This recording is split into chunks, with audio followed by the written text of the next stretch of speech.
আশা করছি বাংলা পরীক্ষা সবারই সম্পূর্ণ হয়েছে খুব ভালোভাবে। এর পরের যে পরীক্ষা সেটা কি আমাদের সো কল্ড ইংলিশ। ইংলিশ নিয়ে আমরা বিভিন্ন টপিক, বিভিন্ন সাজেশন, বিভিন্ন রাইটিং আমরা দেখেছি। আজকের ভিডিওতে আমি তোমাদেরকে বলবো যে ইংলিশ পরীক্ষা দেওয়ার আগে মস্তিষ্কটাকে আগে শান্ত রাখবে।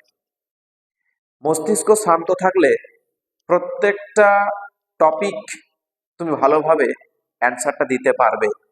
কারণ ইংলিশ যদি একবার তোমার মস্তিষ্ক থেকে শব্দটা আউট হয়ে যায়, সেটা মনে করতে কিন্তু টাইমটা অনেকক্ষণ লেগে যাবে। ইংলিশ মোটেও জটিল সাবজেক্ট নয়। ইংলিশ বিষয়টা পরীক্ষার জন্য কোনো রকম চাপ সৃষ্টি করবে না। তোমরা নিশ্চিন্ত থাকো। এতদিন পর্যন্ত সারা বছরটা জুড়ে অবশ্যই আমরা কিছু না কিছু তো প্র্যাকটিস করেছি, কিছু না কিছু তো পড়েছি। মস্তিষ্কে যা আছে সেটাই তুমি পরীক্ষাতে সবটা লিখে আসবে। কোশ্চেনটি ভালো করে পড়বে, তারপর তুমি উত্তরটি লিখবে। দেখো, এতগুলো তো সাবজেক্ট আছে আমাদের, বাকি 6টা সাবজেক্ট। তার চেয়ে তুমি দেখো ইংলিশটা অত্যন্ত একটা সহজ সাবজেক্ট। কারণ ইংলিশেই টেক্সট তুলে দেওয়া থাকে, সেটা সিন হোক আনসিন হোক। সিন থেকে আনসিন থেকে আমি দেখে দেখে অ্যান্সার লিখতে পারবো, কোনো জটিল লাগবে না। জটিল লাগবে কোনটা? রাইটিংটা আর গ্রামার পোর্শন। তো আর রাইটিং তুমি লিখতে পারো, তাহলে তোমার অসুবিধাটা কোথায়? আজকের ভিডিওতে দেখো কিভাবে মাথাটা খাটিয়ে পর পর উত্তরগুলো লিখবে এবং ইংলিশে ভালো করে নাম্বারটা রপ্ত করতে পারবে। দেখো ভিডিওটা। তাহলে আমরা যে পরীক্ষা কাল দিতে চলেছি সেটা কি? সেটা হলো আমাদের ইংলিশ। এই ইংলিশ টোটাল মার্কস কত?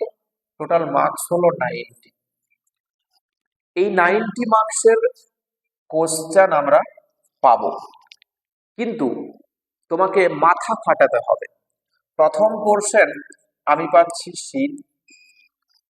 এই সিন পোর্শনে একটা টেক্সট আমাদের তুলে দেওয়া থাকছে। আমার সিদ্ধান্ত অনুযায়ী, আমার মস্তিষ্ক বলছে, আমার গেস সেটা কি? The passing away of Babu. Passing away of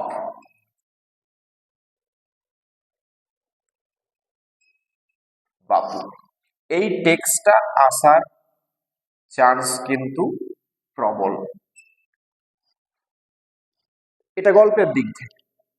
আরেকটা যেটা চান্স আছে সেটা হলো কি, our run away kite. Our run away kite, এই দুটো গল্প কিন্তু আসার প্রবণতা খুব বেশি। এটা তো 100% আসার চান্স আছে। এটা কিন্তু সেকেন্ড চয়েস। ঠিক আছে, তো ভালো করে এই গল্প দুটো একটু আজ রাতে রিভাইজ করে দেবে, মস্তিষ্ক ঠান্ডা রেখে প্রত্যেকটা শব্দকে মাথার মধ্যে আরেকবার জাগিয়ে তুলবে রিভাইজ করে। এরপর যেটা দেখো, এই যে টেক্সট দুটো থাকছে, এখান থেকে তুমি প্রথমে পাচ্ছ এমসিকিউ।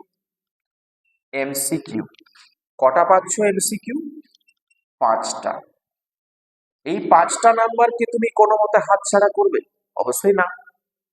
এই 5টা এমসিকিউ হয়ে যাওয়ার পর ট্রু ফলস থাকছে। ট্রু অথবা ফলস এর কোশ্চেন থাকতে পারে, বা হয়তো কজ বা এফেক্ট এই ধরনের কোশ্চেন থাকতে পারে, বা হয়তো ফিল ইন দ্য ব্ল্যাঙ্কস থাকতে পারে।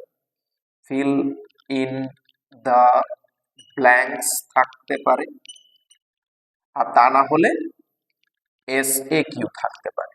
এটা কত নাম্বারের জন্য থাকবে? এসএকিউ থাকবে এটা 3 নাম্বারের জন্য। এটাও অবশ্যই তুমি হাতছাড়া করবে না। তাহলে 5 এ পাশে 3, 8 হয়ে গেল। এরপর এই যে ট্রু ফলসের কোশ্চেনটা যদি আমি আলাদা করে দিই এখান থেকে এই অংশটাকে, তাহলে এখান থেকে আমি দুটি কোশ্চেন পাবো। তাহলে 2 + 2 অর্থাৎ 4 আমি এখান থেকে পাচ্ছি। তাহলে 4 + 3 + 5, দেখো 4, 3 আর 5, টোটাল মার্কস 5 আর 3 8 হচ্ছে 12। খাতার মধ্যে আমার 12 নাম্বার এসে গেল। এরপর এই সিনেরই আরেকটা অংশে তুমি পোয়েম পাবে। এই পোয়েমের মধ্যে আমার মন বলছে তুমি মাই ওন ট্রু ফ্যামিলি কবিতাটা পাবে। মাই ওন ট্রু ফ্যামিলি এটা পেতে পারো, এটা পাওয়ার চান্স কিন্তু প্রবল। এটা যদি নাও থাকে তাহলে কিন্তু ফ্যাবল কবিতাটা আসতে পারে। ফ্যাবল কবিতাটা এটারও আসার চান্স কিন্তু আছে। তাহলে দুটো কবিতা। এখান থেকেও তুমি প্রথম কোশ্চেন পাবে এমসিকিউ। এখানে এমসিকিউ পাবে তুমি 5টি, না সরি, এমসিকিউ পাবে তুমি এখান থেকে 4টি। ঠিক আছে, 4টি। এমসিকিউর পরে তুমি ট্রু ফলস কোশ্চেন পেতে পারো। ট্রু ফলস বা হয়তো এসএকিউ, ট্রু ফলস বা এসএকিউ, এটাও দুটি থাকবে 4 নাম্বার। তাহলে এখান থেকে তুমি আবার পাচ্ছ এই 12 সঙ্গে 4 আর 4 যোগ হলো, তাহলে 12 আর 4 16, 16 আর 4 20 হয়ে গেল। এই সিন পোর্শনে আমরা 20 নাম্বার দেখে দেখে 20 নাম্বার কিন্তু আমাদের খাতায় জমা করতে পারছি। এর পরের পার্ট কি? এর পরের পার্ট হলো আনসিন। এই আনসিন যে পোর্শনটা, এখানে বিভিন্ন টপিক আছে। আমি আমার সাজেশনের ভিডিওতে আমি টপিকগুলো বলেছি, সেই টপিকগুলো একটু ভালো করে দেখে রাখবে। সেই আনসিন থেকে প্রথমে আমরা এমসিকিউ পাবো। এমসিকিউ পাচ্ছি আমরা 5টি, 5 মার্কস। দেখে দেখে উত্তর দিতে পারছি, সবটাই কিন্তু দেখে দেখে। এরপর এমসিকিউর পরে থাকছে true false. True false, true false থাকবে কটা? ট্রু ফলস থাকবে 3টা। 3 × 2 = 6 মার্কস। জাস্ট দেখে দেখে অ্যান্সার লিখতে পাচ্ছি, 6 মার্কস চলে আসছে খাতায়। এরপর থাকছে এসএকিউ। এসএকিউ 4 × 2 = 8। ঠিক আছে, 4 × 2 = 8। আচ্ছা, একটু ভুল বললাম, এমসিকিউ এখান থেকে 6টা পাবে। তাহলে 6 + 6 + 8, তাহলে এখানে আবার যোগ হচ্ছে 6, 6, 8। তাহলে 20 সঙ্গে 6 26, 26 আর 6 32, 32 8 40।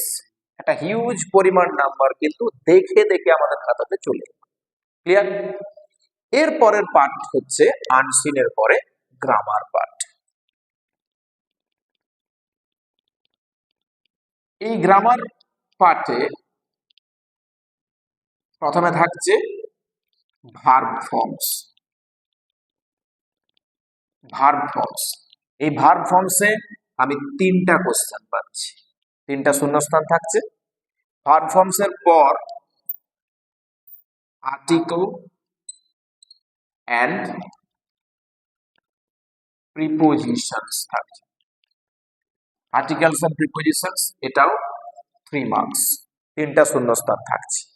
এরপর do as directed, do as directed এখানে থাকছে আবার 3টা কোশ্চেন।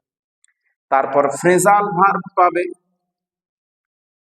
ফ্রেজাল ভার্ব থাকছে তিনটা, চারটা অপশন দেওয়া থাকছে, চারটার মধ্যে তিনটা ফ্রেজাল ভার্ব পাচ্ছি। এরপরে ফাইন্ড ওয়ার্ডস, ফাইন্ড ওয়ার্ডস, এটাতে চারটা শব্দ খুঁজছে। 4 into 2, 4 into 2 is equal to 8। তাহলে নাম্বারটা দেখো কোন জায়গায় পৌঁছাচ্ছে। আমি সিন পোর্শন আনসিন পোর্শন থেকে 40 পেয়েছিলাম, এই 40-এর সঙ্গে 3 + 3 6 আর 3 9, 9 3 12, 12 আর 8 20 যোগ হয়ে যাচ্ছে। তাহলে 40-এর সঙ্গে 20 যোগ করে আমার নাম্বারটা আমি কোথায় নিয়ে যাচ্ছি? 60। অনায়াসে অনায়াসে তুমি 60 নাম্বারে চলে গেলে, হিউজ পরিমাণ নাম্বার। এরপর আসছে তোমার কাছে রাইটিং পার্ট। রাইটিং, এই রাইটিং পার্ট, এখানে তিনটা রাইটিং আমাদেরকে লিখতে হচ্ছে। 3 into 10 is equal to 30। আমি আমার সাজেশনের ভিডিওতে ইম্পর্টেন্ট রাইটিং টপিক বলে দিয়েছি, তোমরা আরো একবার যে পরে সাজেশনটা দেখে নেবে। সময় কিন্তু আজকের রাতটা শুধুমাত্র, শান্ত মস্তিষ্কে শান্তভাবে বসে অবশ্যই কিন্তু রাইটিং সাজেশনটা দেখে নেবে একবার। তাহলে এই 30 নাম্বারের যে রাইটিং পোর্শন, আমি বলছি যে তুমি 30 নাম্বার যদি নাও পাও, তিনটা রাইটিং থেকে তুমি যদি 5 করে পাও, তাহলে 3 5 15। তাহলে এই যে 15 নাম্বার যদি 60-এর সঙ্গে আমি যোগ করি, এই 60 কিন্তু তোমার বাদ যাওয়ার কথা নয়। তুমি দেখে দেখে অ্যান্সার করছো, গ্রামার পোর্শন তুমি প্র্যাকটিস করেছো, গ্রামার পোর্শন সোজা, কোনো জটিল পাঠ নেই। তাহলে এই 60-এর সঙ্গে আমি 15 যোগ করলে আমি নাম্বারটি নিয়ে যাচ্ছি কোথায়? 75। তাহলে এই যে 75 মার্কসটা তোমার ইংলিশের চলে আসবে। তুমি রাইটিং এ আমি তোমার 5 করে ধরেছি, তুমি তার চেয়েও বেশি পাবে, গ্যারান্টি তুমি বেশি পাবে। তাহলে এই যে নাম্বারটা, এই নাম্বারটা কিন্তু আমাদের হাতের মুঠোয়। তাহলে এবার তুমিই বলো, তুমি ভয় পাবে ইংলিশ সাবজেক্টটাকে? কোনো মতে তুমি ভয় পাবে না। তাই শান্ত মস্তিষ্কে হাসি খুশি মেজাজ নিয়ে তুমি ইংলিশ পরীক্ষার জন্য আজ রাতের মধ্যেই প্রস্তুত হয়ে যাও। ভালো করে ঘুমাবে, চিন্তা করে করে ঘুম নষ্ট করো না, কারণ ভালো ঘুম না হলে মস্তিষ্ক কিন্তু বিগড়ে যাবে। পরীক্ষার জন্য তোমার মস্তিষ্ক আর তোমাকে তথ্য সরবরাহ করতে পারবে না। তাই আমার এই কথাগুলো একটু মনে রাখবে। ভালো করে আরেকবার যে টপিকগুলো বললাম আজ রাতের মধ্যে একটু সময় দিয়ে রিভাইজ করে নাও। তারপর কাল সকালে হাসি খুশি মেজাজ নিয়ে শান্ত মনে মুখের মধ্যে হাসি রেখে অবশ্যই তুমি পরীক্ষায় বসবে। তোমার নাম্বার 75-এর উপরে আসবে, কেউ আটকাতে পারবে না, guarantee. Thank you, best of luck. প্রত্যেকে পরীক্ষা ভালো করে দেবে, সবার পরীক্ষা ভালো হবে, নাম্বার সবার ভালো হবে। Best of luck once again, thank you.